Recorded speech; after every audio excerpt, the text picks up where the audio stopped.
Hello everyone, welcome back to my channel. എൻ്റെ എല്ലാ കൂട്ടുകാർക്കും സുഖമാണെന്ന് ഞാൻ വിചാരിക്കുന്നു. അപ്പോൾ എൻ്റെ ചാനലിലേക്ക് വീണ്ടും സ്വാഗതം. എന്നെ സഹായിക്കുന്ന സപ്പോർട്ട് ചെയ്യുന്ന ഒത്തിരി ഫ്രണ്ട്സ് ഉണ്ട്. അവർക്കെല്ലാം എൻ്റെ താങ്ക്സ് പറയുകയാണ്, ഹൃദയം നിറഞ്ഞ് നന്ദി പറയുകയാണ്. ആക്ച്വലി ഈ വീഡിയോ വന്നിട്ട് ഒരു 4 വർഷം മുമ്പ് എടുത്ത വീഡിയോ ആണ്. അപ്പോൾ 4 വർഷം മുമ്പ് ഞാൻ പോസ്റ്റ് ചെയ്തപ്പോൾ എനിക്ക് അങ്ങനെ ഒരു വ്യൂസ് ഒന്നും കിട്ടാത്ത കാരണം ഞാനതങ്ങ് പ്രൈവറ്റിൽ അല്ലെങ്കിൽ ഡ്രാഫ്റ്റിലാക്കി വെച്ചിരിക്കുകയായിരുന്നു. അപ്പോൾ ഇന്ന് ഞാൻ വിചാരിച്ച് അതൊന്ന് പോസ്റ്റ് ചെയ്യാമെന്ന് അങ്ങനെ പോസ്റ്റ് ചെയ്യുന്നതാണ്.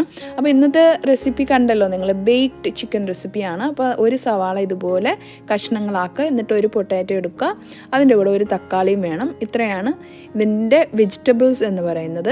അപ്പോൾ യൂട്യൂബിലൊക്കെ പുതിയ നിയമങ്ങൾ പറഞ്ഞ കാരണം നമുക്ക് ഓരോ വീഡിയോ ഇടാനും ഭയങ്കര പേടിയാണ്. ഇപ്പോൾ ഷോർട്സ് വീഡിയോ ഇടുമ്പോഴത്തേക്കും പലരും ഇപ്പം സിനിമയുടെ ഫുഡ് ക്ലിപ്സൊക്കെ വെച്ചിട്ട് ഷോർട്സ് വീഡിയോ ഒക്കെ ചെയ്യുന്നുണ്ട്. അപ്പോൾ അതിനകത്ത് ആർക്കെങ്കിലും ഇതുപോലെ എന്തെങ്കിലും നിങ്ങൾക്ക് റീയൂസ്ഡ് കണ്ടൻറ്റ് അങ്ങനെ എന്തെങ്കിലും കോപ്പിറൈറ്റ് ഇഷ്യൂ അങ്ങനെ എന്തെങ്കിലും വരുന്നുണ്ടെങ്കിൽ അതൊന്ന് കമൻറ്റ് ചെയ്യണം കേട്ടോ. കാരണം എനിക്കത് ഇടാനിപ്പോൾ പേടിയാണ്. കാരണം നമ്മൾ അങ്ങനെയുള്ള വീഡിയോസ് ഇടുമ്പോഴാണ് കൂടുതൽ വ്യൂസ് കിട്ടുന്നത്. നമുക്ക് നമ്മുടേതായിട്ടുള്ള കഷ്ടപ്പാട് കൊണ്ട് ഇടുന്ന വീഡിയോസിനൊന്നും ഒരു വ്യൂസും ഇപ്പോൾ കിട്ടാറില്ല.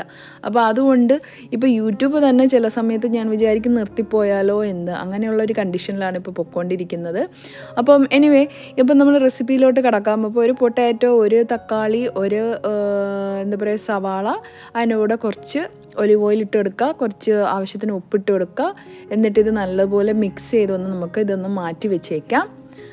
അപ്പോൾ അങ്ങനെയാണ് കാര്യങ്ങൾ. യൂട്യൂബിലെ കാര്യങ്ങളൊന്നും പ്രത്യേകിച്ച് പറയേണ്ട കാര്യമില്ലല്ലോ. ചില കൂട്ടുകാർക്ക് അറിയായിരിക്കും, ചില കൂട്ടുകാർക്ക് അറിയത്തില്ല. അപ്പോൾ നിങ്ങളുടെ സജഷനോ നിങ്ങളുടെ അഭിപ്രായങ്ങളോ എന്തെങ്കിലും ഉണ്ടെങ്കിൽ പറയണം കേട്ടോ. എന്നെ സപ്പോർട്ട് ചെയ്യുക. പിന്നെ വീഡിയോ ആദ്യമായിട്ട് കാണുന്നവരുണ്ടെങ്കിൽ സബ്സ്ക്രൈബ് ചെയ്തേക്കുക. നിങ്ങൾക്ക് എന്തെങ്കിലും എൻ്റെ ചാനൽ മാറ്റം വരുത്തണമെന്നുണ്ടെങ്കിൽ അതും നിങ്ങൾക്ക് പറയാം, സജഷൻ.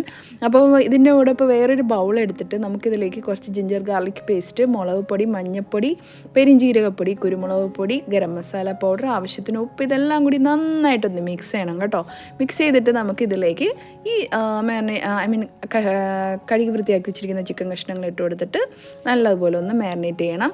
മാരിനേറ്റ് ചെയ്ത് നമുക്കിതൊന്ന് മാറ്റി വെക്കണം. അപ്പം ഫ്രണ്ട്സ്, നിങ്ങളുടെ അഭിപ്രായം എന്തുവാണ് യൂട്യൂബിൻ്റെ ഇപ്പോൾ പുതിയ നിയമങ്ങളെക്കുറിച്ച്? നിങ്ങൾക്ക് നല്ല അഭിപ്രായമാണോ ഉള്ളത്? നിങ്ങളുടെ ചാനലൊക്കെ വ്യൂസ് കിട്ടുന്നതാണോ? എന്നെപ്പോലെ സ്ട്രഗിൾ ചെയ്യുന്ന ഒരുപാട് ആൾക്കാരുണ്ടാവും. പിന്നെ ഈ ബൗളിൽ കുറച്ച് ഒലിവ് ഓയിലും കൂടെ ഒഴിച്ചു കൊടുക്കണം കേട്ടോ. എന്നിട്ട് ഇതിലേക്ക് നമുക്ക് കുറച്ച് വിനീഗർ ഇട്ട് കൊടുക്കാം. അപ്പം ഞാൻ ഈ ടോപ്പിക്ക് ഇങ്ങനെ സംസാരിക്കണം എന്ന് പറഞ്ഞു കഴിഞ്ഞാൽ നിങ്ങൾക്ക് ആർക്കെങ്കിലും എന്തെങ്കിലും ഇഷ്യൂ ഉണ്ടായിട്ടുണ്ടോ? നിങ്ങളുടെ വീഡിയോസ് പോസ്റ്റ് ചെയ്യുമ്പോൾ, പ്രത്യേകിച്ച് എസ്പെഷ്യലി ഷോർട്സ് വീഡിയോസ് പോസ്റ്റ് ചെയ്യുമ്പോൾ നിങ്ങൾക്ക് ഈ സിനിമ ക്ലിപ്പോ അങ്ങനെ എന്തെങ്കിലുമൊക്കെ ആഡ് ചെയ്തിട്ട് ഇടുമ്പോഴത്തേക്കും നിങ്ങൾക്ക് എന്തെങ്കിലും പ്രശ്നങ്ങൾ ഉണ്ടായിട്ടുണ്ടോ? ഗൈസ് ഉണ്ടെങ്കിൽ നിങ്ങൾ ഈ കമൻറ്റ് ബോക്സിൽ എഴുതി അറിയിക്കണം കേട്ടോ. അപ്പോൾ കാരണം എനിക്ക് ഇടണമെന്നുണ്ട്, പക്ഷേ ഇടാൻ പേടിച്ചിട്ട് ഇടാതിരിക്കുന്നതാണ്. കാരണം നമ്മൾ നോർമലായിട്ട് ഇടുന്ന വീഡിയോസിനൊന്നും ഒരു വ്യൂസും ഇല്ലല്ലോ. അപ്പോൾ പിന്നെ ഗൈസ് നമുക്ക് വീണ്ടും റെസിപ്പിയിലോട്ട് കിടക്കാം. ഇതുപോലെ ഈ നമ്മുടെ പൊട്ടറ്റോ, സവാള, തക്കാളി ഇതെല്ലാം കൂടെ ഇതുപോലെ ഒരു ഗ്ലാസ് ബൗളിലോട്ട് ആക്കുക. ബൗളല്ല, ഇതെന്താ പറയുന്നത്, കണ്ടെയ്നർ ആയിരിക്കും. ഓക്കെ, ഇതിലോട്ട് ആക്കിയിട്ട് നമുക്കിതിലേക്ക് ചിക്കൻ കഷ്ണങ്ങൾ മുകളിൽ വെച്ച് കൊടുക്കാം കേട്ടോ.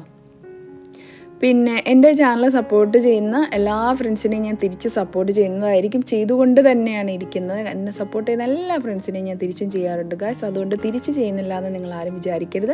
കാരണം കമൻറ്റ് ഇടുന്നവർക്ക് മാത്രമേ ഞാൻ കൊടുക്കാറുള്ളൂ. കാരണം അല്ലാതെ എൻ്റെ ചാനൽ സബ്സ്ക്രൈബ് ചെയ്യുന്ന ആരാണെന്ന് എനിക്ക് ഒരു പിടിയുമില്ല. അപ്പോൾ നിങ്ങളുടെ ചാനൽ തിരിച്ച് സപ്പോർട്ട് വേണമെന്നുണ്ടെങ്കിൽ നിങ്ങൾ കമൻറ്റ് ഇട്ടാൽ മാത്രം മതി. അപ്പോൾ ഞാൻ ചെയ്തിട്ടില്ലാത്ത വീഡിയോ ആണെങ്കിൽ ചാനലാണെങ്കിൽ ഞാൻ പോയി സപ്പോർട്ട് ചെയ്യുന്നതായിരിക്കും. അപ്പോൾ ഇതുപോലെ നമുക്കൊന്ന് ബേക്ക് ചെയ്തെടുക്കണം. 20 to 25 മിനിറ്റ്സ് വരെ ഒരു 250 ഡിഗ്രിയിൽ നമ്മളിതൊന്ന് ബേക്ക് ചെയ്തെടുക്കുക. എന്നിട്ട് ഇത് കഴിയുമ്പോഴത്തേക്ക് നമുക്കൊരു 10-15 മിനിറ്റ് ഒന്നുകൂടെ തിരിച്ചിട്ടിട്ട് ഒന്നുകൂടെ ഇത് ബേക്ക് ചെയ്തെടുക്കണം. അപ്പോഴത്തേക്ക് ഇതങ്ങനെ റെഡിയാവും. അപ്പോൾ ഫ്രണ്ട്സ്, നിങ്ങളുടെ എന്തെങ്കിലും സജഷൻ എൻ്റെ വീഡിയോയിൽ വരുത്തണമെന്നുണ്ടെങ്കിൽ അത് പറയാം. നിങ്ങളുടെ സപ്പോർട്ട്, ഞാൻ ഈ പറഞ്ഞ പോലെ നിങ്ങൾക്ക് എൻ്റെ ഒരു സപ്പോർട്ട് വേണമെന്നുണ്ടെങ്കിൽ അതും പറയാം. അപ്പോൾ എല്ലാവരെയും എനിക്ക് സപ്പോർട്ട് ചെയ്യണമെന്ന് ആഗ്രഹമുണ്ട്. അപ്പോൾ നിങ്ങൾ കമൻറ്റ് ഇട്ടാൽ മാത്രം മതി ഗായ്സ്. അപ്പോൾ ഞാൻ നിങ്ങളുടെ ചാനൽ വന്നിട്ട് ഇതുപോലെ സബ്സ്ക്രൈബ് ചെയ്യുന്നതായിരിക്കും. അപ്പോൾ ഇത്രയേ ഉള്ളൂ. നമ്മുടെ റെസിപ്പി എന്തായാലും റെഡി ആയിട്ടുണ്ട്. നിങ്ങളെല്ലാവരും പറ്റുമെങ്കിൽ ഈ റെസിപ്പി ഒന്ന് ട്രൈ ചെയ്ത് നോക്കുക. വീട്ടിൽ ഇതുപോലെ മൈക്രോവേവ് ഉണ്ടെങ്കിൽ നമുക്ക് ട്രൈ ചെയ്യാം. അപ്പോൾ വളരെ സിമ്പിളായിട്ടുള്ള റെസിപ്പിയാണ്, ഭയങ്കര ആഡംബരമൊന്നുമില്ല. അങ്ങനെ ഞാൻ ആക്ച്വലി ഇത് ഫസ്റ്റ് ടൈമാണ് ഉണ്ടാക്കി നോക്കിയത്. 4 വർഷം മുമ്പ് ഉണ്ടാക്കി നോക്കിയതാണ് ഗൈസ്. വീഡിയോ ഇഷ്ടപ്പെട്ടെങ്കിൽ ലൈക്ക് ചെയ്യാനും ഷെയർ ചെയ്യാനും മറക്കരുതേ. അപ്പം എൻ്റെ ഈ ചാനൽ ആദ്യമായിട്ട് കാണുന്നവരുണ്ടെങ്കിൽ please do subscribe my channel. Okay friends, thank you for visiting my channel. അപ്പോൾ വീണ്ടും മറ്റൊരു വീഡിയോ ആയിട്ട് വരുന്നവരെ Tata. Thank you for watching. Have A nice day.